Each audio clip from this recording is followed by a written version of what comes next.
February 27th to order at 3 p.m. Ask for a motion from Councillor Barton that Council adopt the agenda for this regular council meeting as presented. Yeah, my motion, Mayor. Thank you. All in favor? Carried. Consent agenda. I'll ask for a motion from Councillor Nychuk that the following are adopted by omnibus motion in accordance with Council's procedure bylaw. February 6th, 2023 budget meeting minutes and February 13th, 2023 regular council meeting minutes and the strategic priorities chart. I'll give you that motion, Mr. Mayor. Okay. Questions, comments? Councillor Jones? Thank you, Mayor Snodgrass.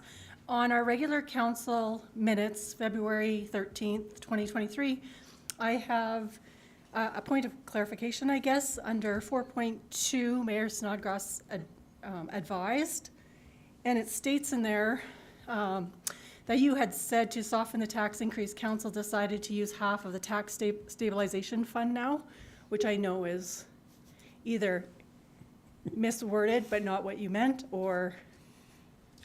Yeah, we'll clarify that. It's Okay. not half the fund because that would be about $2.2 million.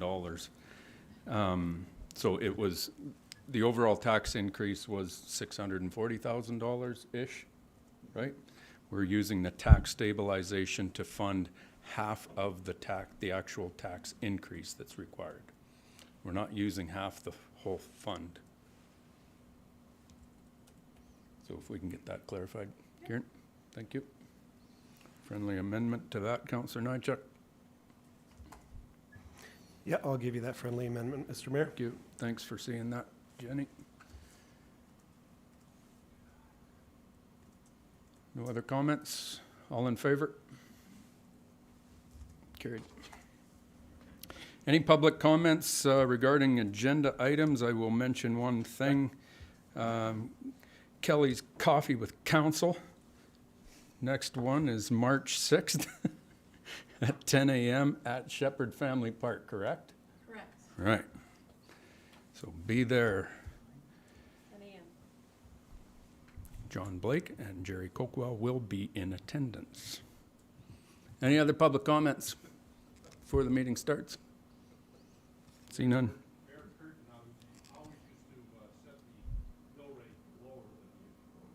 Is that right? Every time? Regardless? Yeah, he's gone, isn't he? Yeah. Yeah, you said it. Yeah. Got to point it out. Put your helmets on, folks. It's going to be a good meeting today with those two at the back. So, supplementary assessments. David?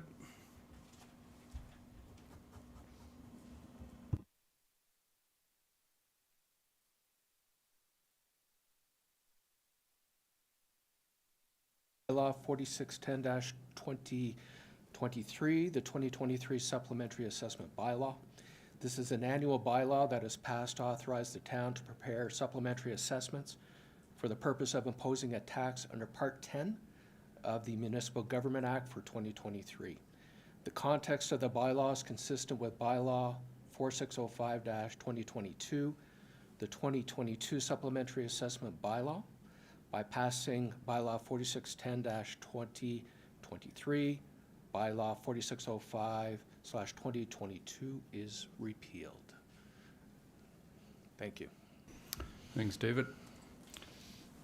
Any questions? Annual housekeeping. So I'll ask for a motion from Councillor Kinghorn that Council give first reading to Bylaw 4610-2023. And that Council gives second reading to Bylaw 4610-2023, and that all Council give unanimous consent to proceed with third and final reading of Bylaw 4610-2023. Thank you, Mayor Snodgrass. I'll give you that motion. Thank you. All in favor? Carried. I'll ask for a motion from Councillor Jones that Council give third and final reading to Bylaw 4610-2023, and that Council repeal Bylaw 4605-2022, the 2022 Supplementary Assessment Bylaw. I'll give you that motion, Mayor Snodgrass. Thank you very much. No questions? All in favor? Carried. Operating expenditures, LOC, David? Thank you, Mayor Snodgrass. I've provided to you bylaw 4611/2023, the 2023 operating expenditure line of credit bylaw. This is an annual bylaw that is passed to authorize the town to borrow from the Royal Bank of Canada sums of money from time to time to meet the current operating expenditures of the town until taxes are collected. The context of the bylaw is consistent with bylaw 4604/2022, the 2022 operating line of credit bylaw, with the exception that administration is recommending the facility be increased by $3 million from $4 million to $7 million to recognize gross municipal taxation has increased also by $3 million since 2017, the year where the $4 million line of credit was set after being at the $8 million level for a number of years before that. By passing bylaw 4611/2023, bylaw 4604/2022 is repealed.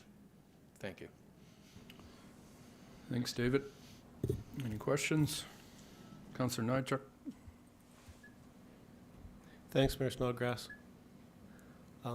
Not to get into the weeds, but just for my understanding. Line of credit, are we able to publicly share? I think we should be able to because it's our finances, but how that operating line of credit works, what rate we're at, and if that is, if there is a fee for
Four 2022, the 2022 operating line of credit bylaw. I will give you that motion, Mr. Mayor. Thank you very much. All in favor? Carried. And thanks, David. Nancy? The contract award for the aquatics expansion prime consultant. Thank you, Mr. Mayor. As the next step in the aquatic expansion project, administration issued an RFP for prime consultant on January 13th. The deadline for submissions was extended 1 week at the request of respondents and resulted in 4 submissions. Administration determined evaluation criteria and an evaluation team to evaluate the submissions. The criteria items included cost, relevant experience, proposed approach, and dedication of resources to the project. Administration is recommending that council approve award to prime consultant to Gibbs Gage Architects. Gibbs Gage provided the lowest cost option along with the highest dedication of resources and time to the project. Additionally, Gibbs Gage demonstrated the ability to deliver the project based on their proposed approach and experience in similar projects of similar magnitude. Administration is requesting that council award prime consultant to Gibbs Gage Architects for the sum of $954,720. I'd be happy to take any questions to help assist in this decision. Questions from council? So Gibbs Gage was the one that did the study years ago. I shouldn't say years, it was a really long time. A few years ago that kind of outlined That is correct. what our options were for expanding the pool facility, whether it be the extension off of the existing facility or it be a new standalone facility. They were the ones that put that whole report together and were involved in that. So it's nice to see that they're being recommended for this because they have a lot of history necessary to move this thing forward. So, any questions from council?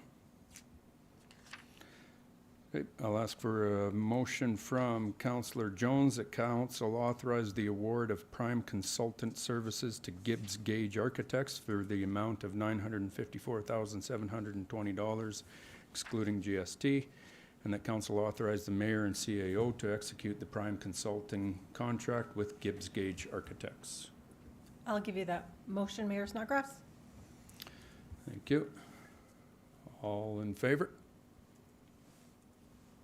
Carried. Moving along. Thanks, Nancy. Rimrock feedlot standing item, Councillor Nychuk.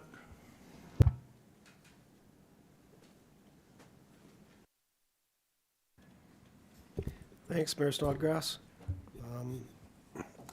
Bear with me while I try to keep my thoughts organized, although I have some things here. I guess the first one I'll touch on, last Sunday, I've been referencing a group that's in the county and the town, and some residents that have brought this group together with their concerns about things that are happening west of us. Their website is stopthatsmell.ca if anybody wants to know it. They invited me to an information session they held last Sunday. I did go and attend. They're publicly stating their opinions as a collective on what's going on. I went there in support of some community members doing some things that they're concerned about. So I guess I was pleased when I went there that, to put it quite bluntly, wasn't like a pitchfork and torch crew. So they were well presented, well organized. They have their opinions, whether everybody in our community agrees with them or not. They were voicing them, so I was happy to go and chat with them and bring that forward to council here that I had attended that event. I receive a massive amount of emails on a weekly basis, so I wanted to today to talk about some of those resident communications. I won't be naming names or anything like that, but in recognition of the work, the communication, the engagement that people are having on this issue, I appreciate it. So one resident was talking about companies in Europe and the fact about lagoons and the proposed facility has an exposed lagoon, whereas apparently in Europe, as regulation legislation for the most part, lagoons are covered. I'm not saying that's the right or the wrong thing to do here, but for the most part, that's the way it tends to be in Europe. And it seems, from what I've read, and I understand, it helps to contain things like smell that we're all concerned about. So. In that, the covering for the facility here, there's already been comment by the proponent of the proposed facility that it would be very cost prohibitive for them to do so. And going back to that European model, the lagoons in Europe are significantly smaller than the lagoon that is proposed outside of our community. So that was an interesting piece, something I knew some information on already, but interesting that there's legislation and regulation around that through the European countries. Had another resident contact me and approach me on some material that's used as an additive, an introduction into manure or into agricultural waste, and it's an additive that's there to control smell. Not dropping names about the company, but apparently this has some research behind it. A number of universities out of the United States had conducted tests and positively confirmed that this material, in the applications it was used for, did help to control some smell. In that, we take information like this, like I've mentioned to the public before, as Mayor Snodgrass has a good relationship with Kendra out at Rimrock, we pass that information on to them and actually to Tidewater in consideration of what's going on. So again, as part of our activity on this issue. We've always said that we would participate in finding solutions. So again, my appreciation, excuse me, my appreciation to the community and residents for bringing things forward. We can go ahead and do the research as council and administration, but as a collective, that's a lot more hands doing the work. So much appreciated when people bring those things to my attention and I can pass them on.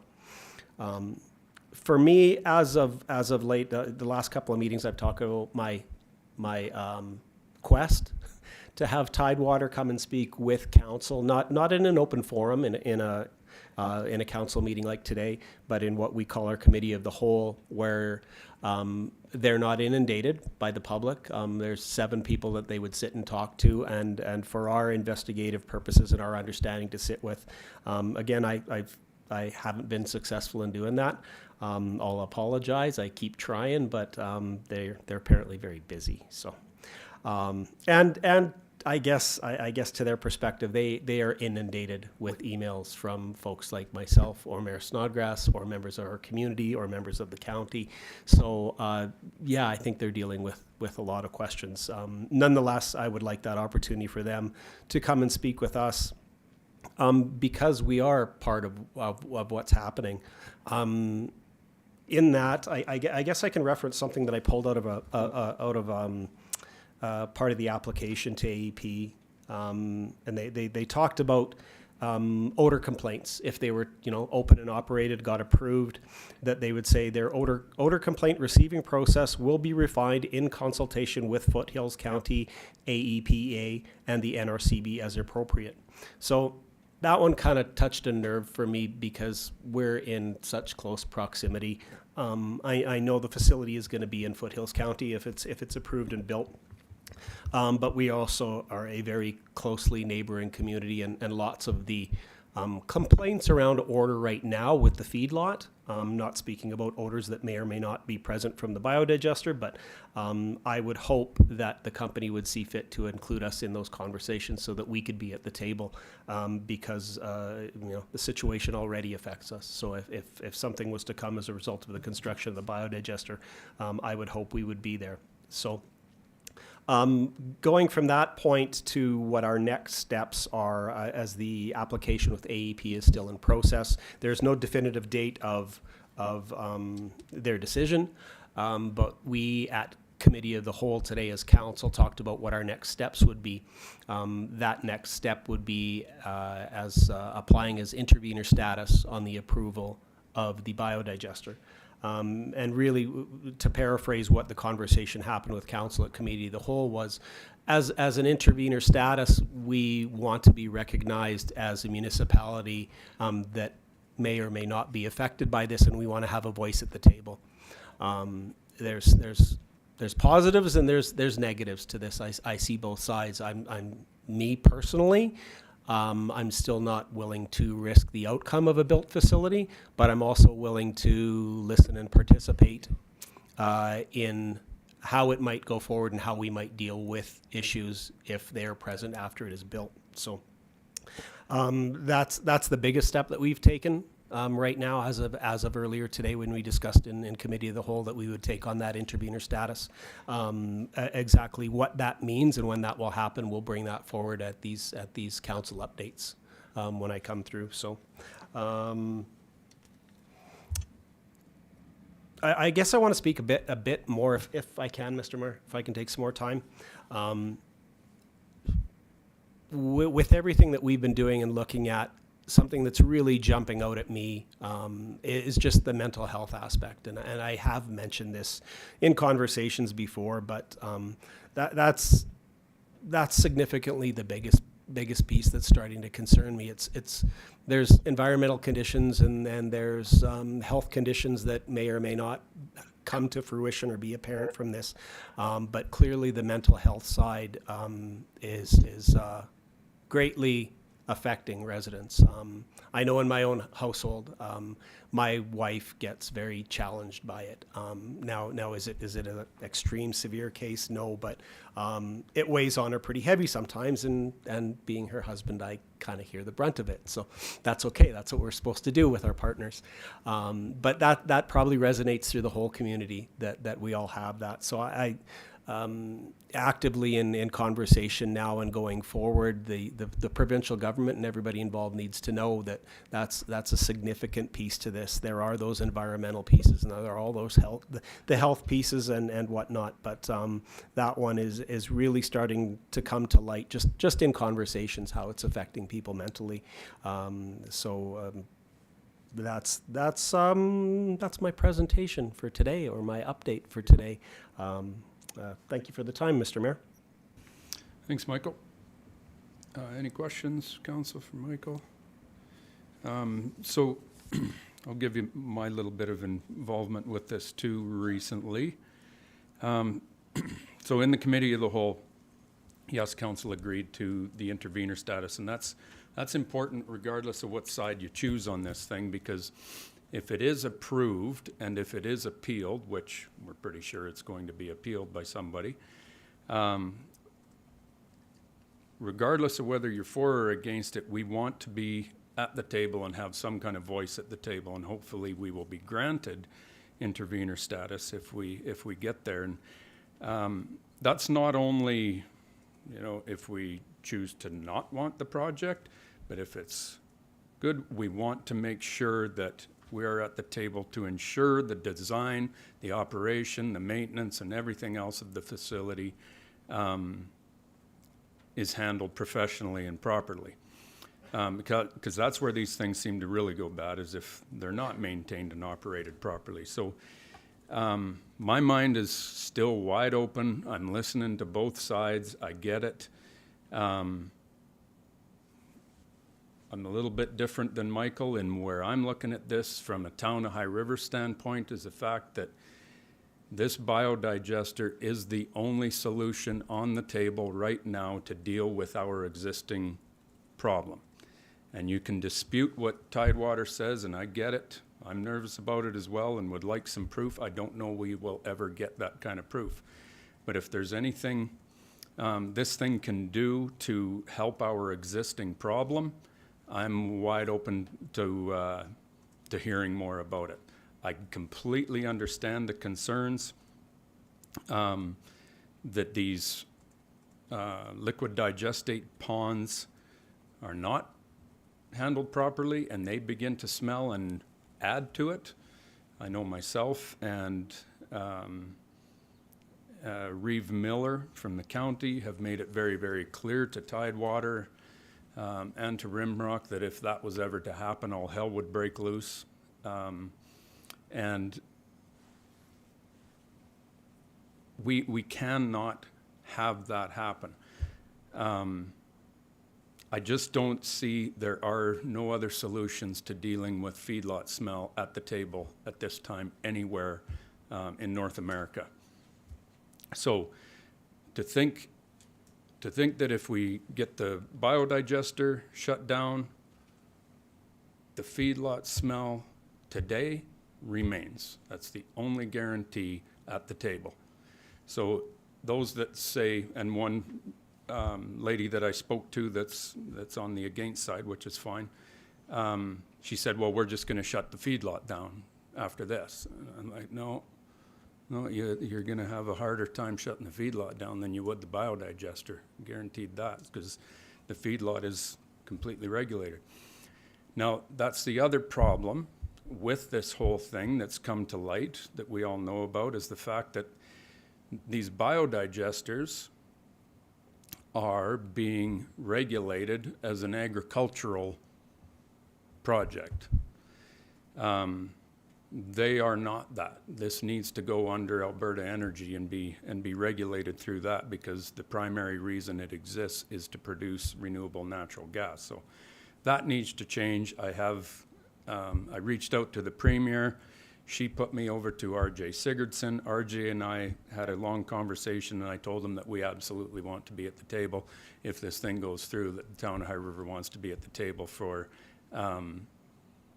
improving and changing the regulations of how these things are handled now and then. But the Alberta government, this is all new to them too at this scale. So we want to make sure that any future projects are handled a little bit differently than the bit of a cluster this one's been. So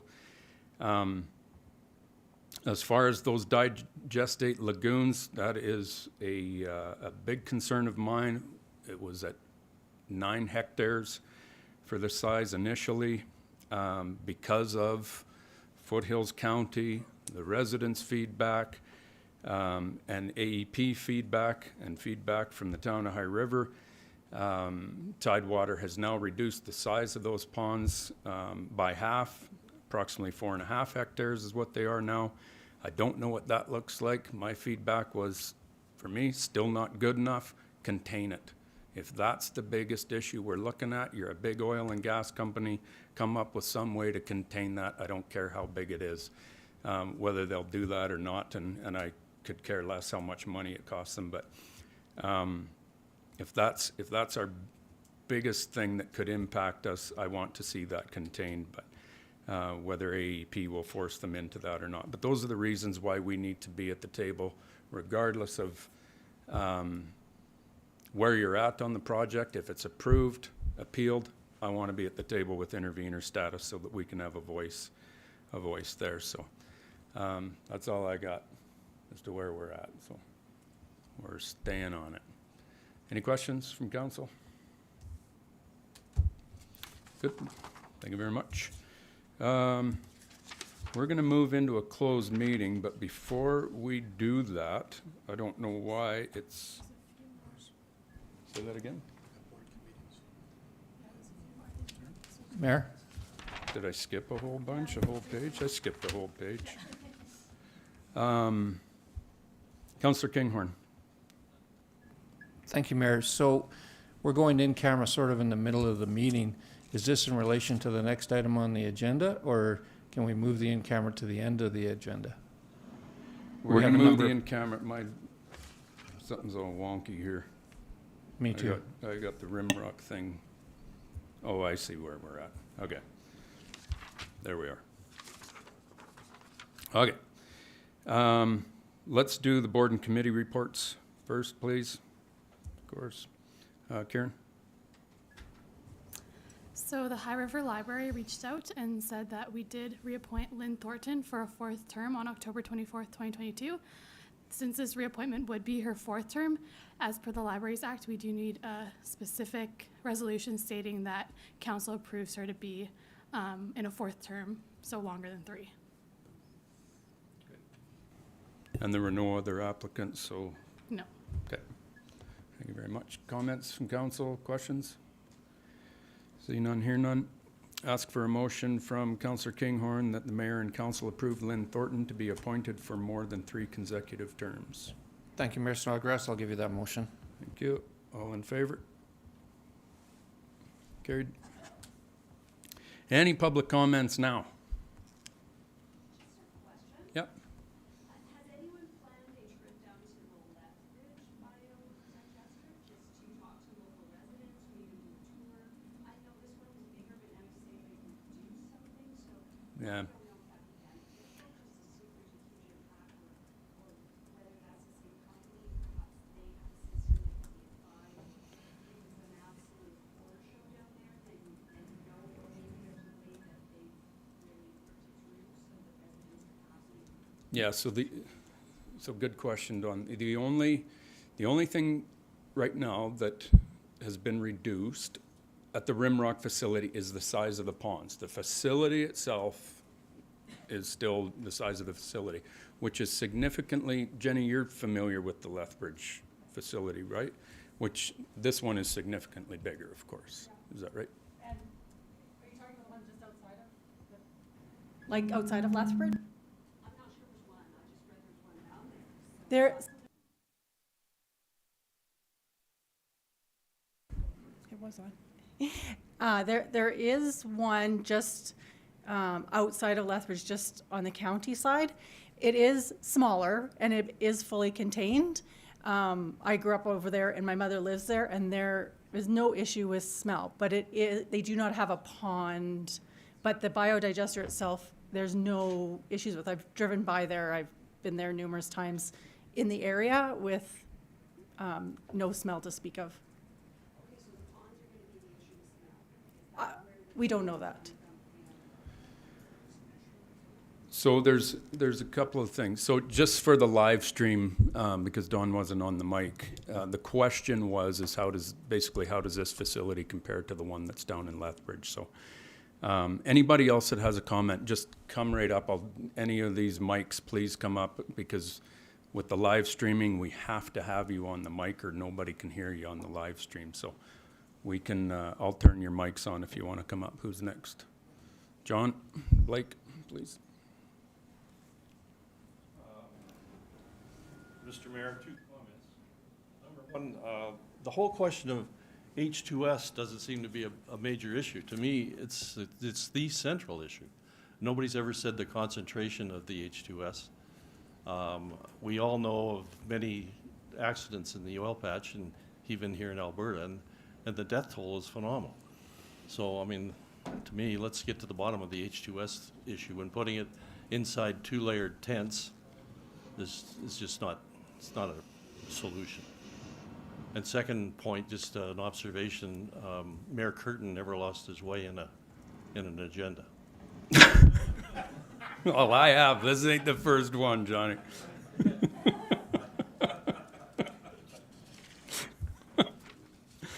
Oh, God.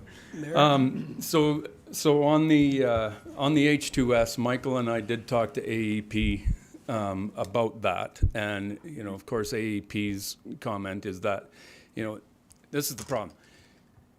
AEP monitoring stink, monitoring smell, there's no way of doing that. Monitoring H2S is exactly what they do monitor. So they can monitor stack, effluent, et cetera, and if there's an issue with H2S, they deal with it immediately. The plant's either shut down or there's mitigation put in play to deal with that. That's all I can say about the H2S thing, is that it is a regulated thing that is under Alberta environment that they babysit. That's all I can say on that. Roland? Thanks, Mr. Chairman. My name's Randall Worthington.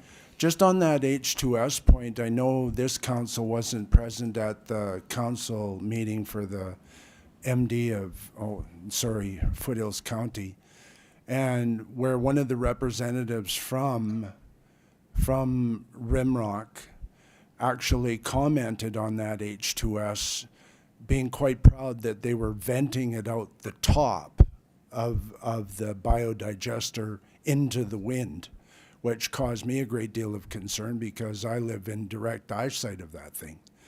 So that's just the point on H2S. The other point was on that biodigester in Lethbridge. And if I remember correctly, and I stand to be corrected, that biodigester is on the east side of Lethbridge. And we all know which way the wind blows. So there wouldn't be a smell problem in Lethbridge because the wind's coming from the Rockies and blowing the smell from that biodigester east, probably to Tabor or somewhere in those parts. And I'm not saying that Tabor has the smell issue, but I absolutely know that Lethbridge doesn't, but they're quite convinced that they would have if it was on the west side of town. Thanks very much. Thanks, Randall. I don't know where that thing is located. I don't know what community's close. Sir?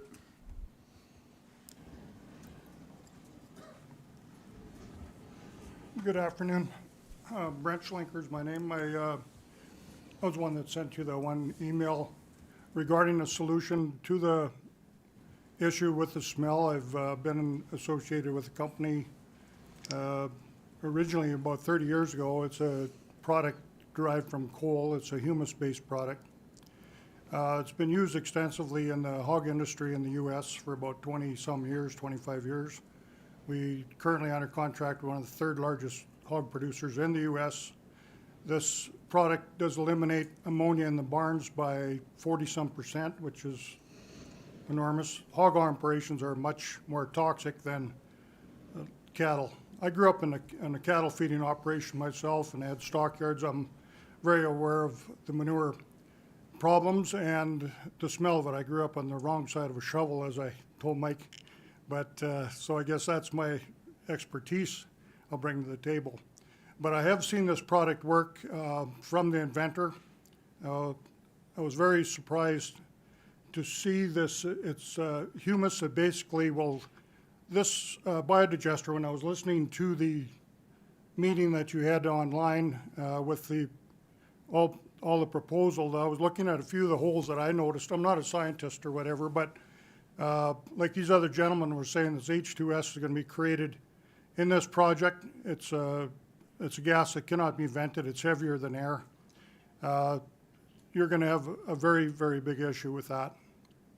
This product I'm talking about will lower the H2S emitted from the manure itself. I talked to one of the principals this morning before I came here. There's two ways we could do this. I don't know how the biodigester is going to proceed, but we do know that when you're dealing with liquid digesters like the one in Lethbridge, is a fully contained unit. It's all hog and dairy manures that are coming in liquid tanks, pumped in with enclosed systems. There's no escapement whatsoever. It's right on the Broxburn, not on the Broxburn Road, it's right beside the pork plant actually in Lethbridge on the east side. Zero smell in it. A friend of mine is a scientist. He's been in the agriculture industry his whole life, and he can verify that it is fully self-contained or contained, and there's no issue. That is apples and oranges what we're talking about when we're talking about processing dry manure, or wet manure is even worse. Now, when there's been, well, a friend of mine, for example, they're downwind from a biodigester in the Yuma area, and it's bad. It's worse than a feedlot. So I know what that's all about. If anybody's been through Brooks, I worked in that feedlot one winter and whatever, and I've been around lots of them, or cattle my whole life. I understand that. But this humus-based product, I was really, the first experience that I had with it, the gentleman sprayed piled manure that was stockpiled for a greenhouse operation. So he took me by it and he said, how old do you think that manure is? And I said, well, it's completely aged to be ready to compost. You know, it's ready to go into a garden, or it was going into a greenhouse application. And that was basically raw manure. It takes raw manure and turns it into compost in 90 days. So eliminates the biodigester that is proposed here. Now they're hoping if all goes well, they can reduce the smell by 43% as they're hopeful of their target, and they're not even sure of that. The liquid pond, you're not going to get rid of that smell. When you're bringing 330,000 cubic meters of water into a plant to cook manure, you're opening up a whole new can of worms. And there's no way of capping that off. You're not going to reduce that smell. And what are you going to do with the liquid? How are they going to stockpile enough? They can't spread it in the winter. They cannot have access to the fields in the summer. So they have basically spring and fall to apply that in a liquid form by application on farm fields. What I would propose with the dry manure is they could spray the pens with this product, pile the manure, and it'll be properly mixed that way. It'll age quicker. It'll be 90 days for sure. In that time, it could be composted, and we know that manure in landscape depots or any end users like that, be it a greenhouse or whatever it may be, that becomes a very saleable product.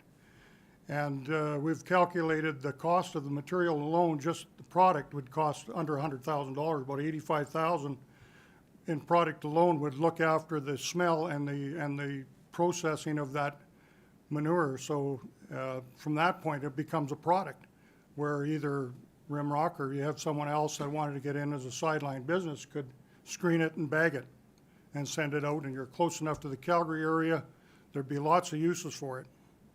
But my concern is not only the Rimrock feedlot is an issue, you're going to be trucking in all this other food waste coming in from the area. That why are you amplifying a problem that already exists? That is not going to make it smell any better, bringing 80,000 tons of food waste, may be fish products I'm hearing, or animal products, or food waste, or whatever. As another friend of mine said, a lot of this food waste that they're talking about Where's it going now? It's going in the livestock feed. It's being utilized. It's not getting thrown in the landfill. It's already been used. So a lot of times this green energy product, or projects, it all looks good and it sounds good and it makes great press and the government's all eager. I mean, there's $9 million grant already thrown at this thing and it hasn't even been approved. It's not even off the floor.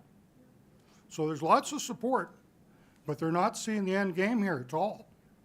And there's a lot of other manure projects these biodigesters use with raw manure that aren't, you just make some phone calls, who's running them, and they're not eliminating the smell, so don't be fooled. You're gonna have a $60 million project up here. The government's gonna have all their money tied in it, up in it. You're gonna amplify the smell. You're not gonna diminish it at all. I disagree with that. And like I said, I'm just glad I could hand that over to you, Michael, and I'm glad you responded with that. And I did talk to the people in this corporation this morning about application and what would be the easiest way for this feedlot to handle it, because I understand feedlot operations as well. What is going to work in their world? And it would be, if Rimrock's claim is, we want to be good neighbors and we want to eliminate the smell. If they want to do it simple and cost effective, they could do it with this product. They'd have enough byproduct going out the back door. It wouldn't cost them a thing to do it. Wouldn't cost anybody anything. It would be, cash would be recovered very easily. And I have no idea why the environment is going along with the idea of pulling 330,000 cubic meters of water out of that river. I've been on that Bow River a lot, and there's not much water running out of that in July. And this plant's gonna run 365 days a year. They need water. So what's gonna happen is the other people with licenses, water licenses that wanna irrigate their hay fields or whatever else, they're gonna be setting second or third priority.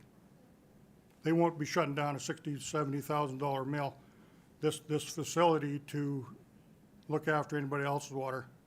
I came out of Medicine Hat, and I know there's lots of people, a lot of water rights down there, but when there's no water, it don't matter.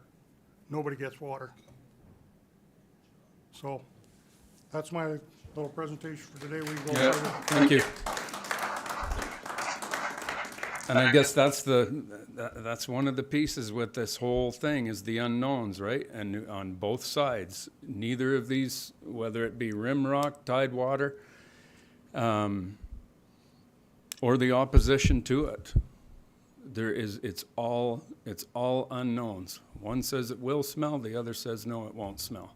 Like it's. I just want to emphasize, I'm not against feedlots. I've been in the industry my entire life in the livestock business and so forth. It's very much a needed industry. The feedlot will not shut down. It's going to operate. Correct. It needs to be.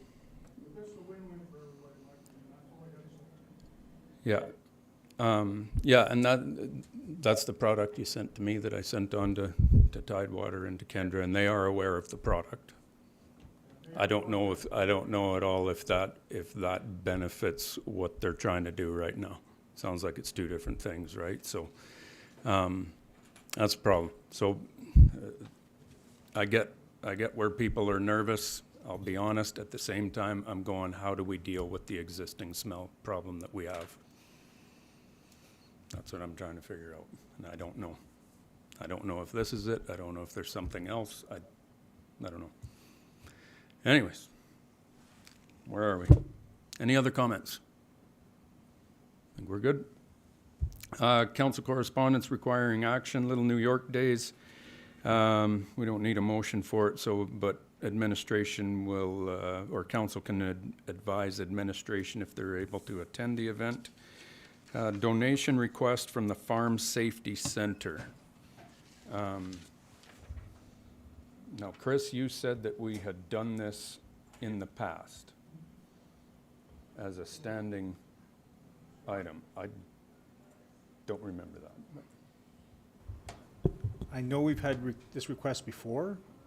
I didn't do my background research to see if we actually found it after our meeting this morning, so.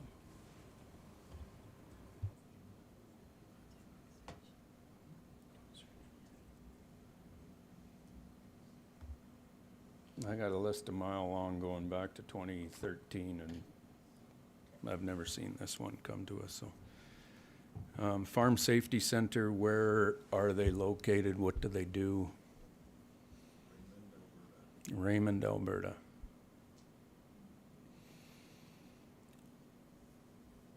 Trying to get back here.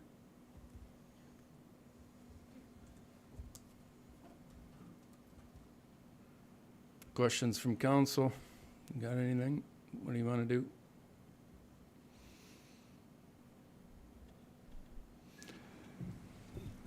Mayor Snodgrass?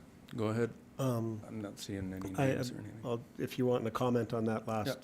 request, yeah, we've got agricultural ties because of where we're located, but I might pass that communication on to Foothills County, as that would be primarily a lot of their residents and area. I'm sure they probably received the communication, but that funding would go specifically to the county and their educational institutions that are comprised within their municipal makeup. Yeah, so this is kind of coming at us from who knows where, so I'm not in favor of doing anything. I don't know if anybody else is. Anybody wants to make a motion? So we'll just receive that as information. Rimrock Feedlot email correspondence, we've seen attached into your agenda. So we will move into a closed meeting at this time. So I'll ask Councillor Barton for a motion that council recess the regular council meeting on February 27th, 2023 at 3:47 p.m. and move into a closed meeting. You have my motion, Mayor. Thank you very much. All in favor? Carried. Thank you.